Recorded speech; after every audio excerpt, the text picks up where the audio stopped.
दोस्तों, अगर आपने गुल्ली बुल्ली और खूनी पिग का बर्थडे पार्ट 1 अभी तक नहीं देखा है तो पहले आप जाकर उसे देख ले, वरना ये वीडियो आपको पूरी तरीके से समझ में नहीं आएगी। पिछली वीडियो में आपने देखा था कि शॉन खूनी पिग के बर्थडे का केक गिरा देता है, जिसकी वजह से सारा केक खराब हो जाता है। ये देखकर खूनी पिग थोड़ा दुखी हो जाता है और गुल्ली बुल्ली के ऊपर चिल्लाने लगता है। तभी खूनी पिग के दोनों दोस्त उसे भड़काने लगते हैं और खूनी पिग उनके भड़कावे में आ जाता है और गुस्से से गुल्ली बुल्ली और शॉन को देखने लगता है। और तभी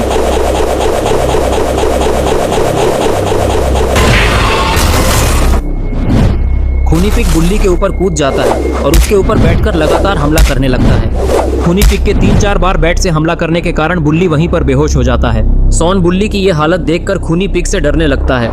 तभी खूनी पिग शॉन की तरफ गुस्से से देखने लगता है, क्योंकि उसी के कारण इसका केक खराब हो गया। तभी शॉन बोलता है, खूनी पिग मैंने कुछ नहीं किया है, सारी गलती रोड की है, रोड की वजह से ही केक गिरा है, इसलिए प्लीज हमें यहाँ से जाने दो। लेकिन खूनी पिग शॉन की बात नहीं सुनता है और शॉन के ऊपर बैट फेंक कर हमला करता है, जिसके वजह से शॉन दूर जाकर गिरता है और वही बेहोश हो जाता है। ये देखकर गुल्ली को गुस्सा आ जाता है और वो खूनी पिग के ऊपर एक जोरदार किक मारता है, जिसकी वजह से खूनी पिग अपने दूसरे साथी के ऊपर जाकर गिरता है और बेहोश हो जाता है।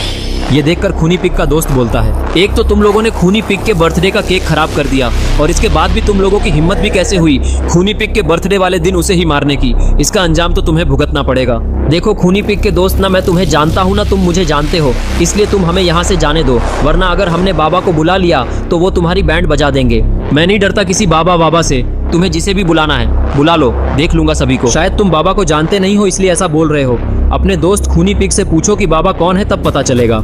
लेकिन खूनी पिग का दोस्त गुल्ली की बातें नहीं सुनता और उसके पीछे दौड़ लगा देता है और ये देखकर गुल्ली भागने लगता है। तभी भागते भागते खूनी पिग के दोस्त का पैर फिसल जाता है और वो वहीं पर गिर जाता है और गुल्ली जंगल के और अंदर भागने लगता है।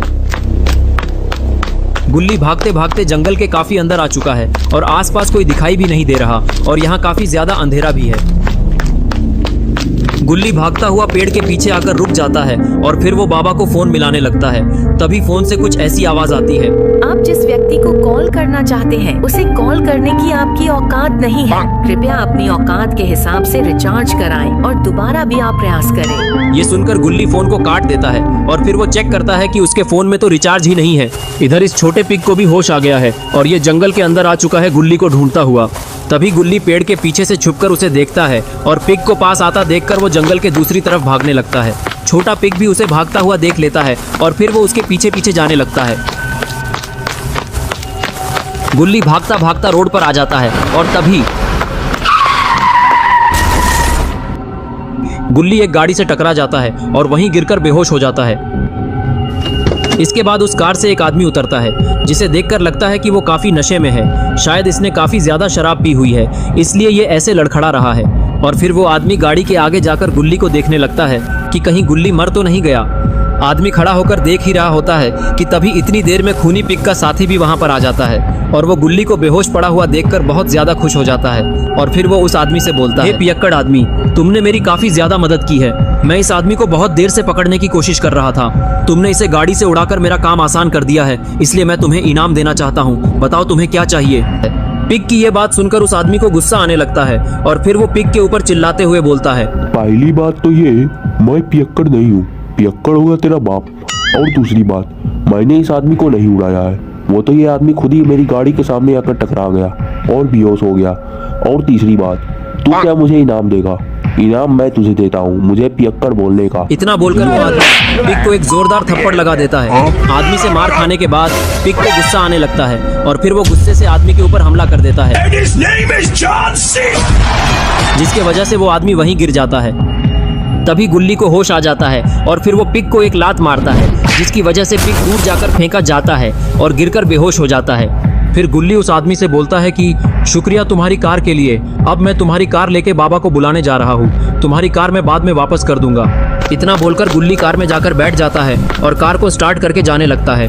तभी वो आदमी भी उठकर गाड़ी का गेट पकड़ के लटक जाता है और तभी पिग को भी होश आ जाता है और वो अपना हथियार आदमी के पिछवाड़े में घुसा देता है